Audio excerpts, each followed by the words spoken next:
Hi guys, पुन्हा एकदा स्वागत आहे आपल्या नवीन ब्लॉगमध्ये. भरपूर दिवस झाले मी ब्लॉगच काही शूट केला नाही, तर आज विचार झाला तर आज ब्लॉग मस्तपैकी शूट करूया.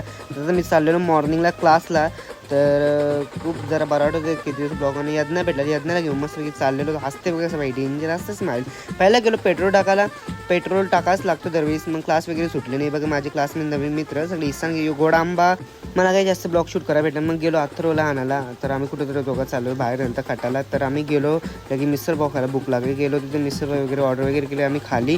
टेस्ट ओके होती. मग आलो आम्ही ब्रिजच्या इथं. ब्रिजच्या चालू थोडं व्हिडिओ वगैरे शूट केलं. फोटो वगैरे काढले आम्ही. मला तर माहिती काय ब्रिजवर फोटो व्हिडिओ वगैरे काढायला लागतं. नीट गेलो याला बोलतो तो लगेच घरा आलो. आणि मग घरा आलो. काही ब्लॉग शूट केलाच नाही मी. डायरेक्ट संध्याकाळी निघालो आमच्या ते घरी जायला. माणूस बघा कसं बॅट बॉल खेळत होता. जाता येईल जो बघा कसं रुद्राबाई भेटले बघते बघा कसा.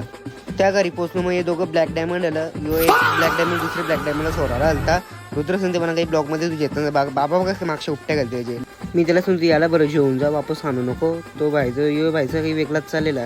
तो सांगते जातो याला सांगते जेवण वापस आणणार नाही. जा बरं आमच्या घरांच्या कटकट सुलुलू बघा कसा करते. लगेच इथं लाईव्ह शर्ती बी चालू होते. मथुरच्या यज्ञा भाई बघा शर्ती बघतो भाईला. शर्तीच्या भूक लागली. गेलो जरा पाणी पुरव यो बघा असं पाण्याने भिजते. लगेच घरा जेवायला आलो. घरा एक भाजी असल्या काटाला तिथे जेवायला म्हणा.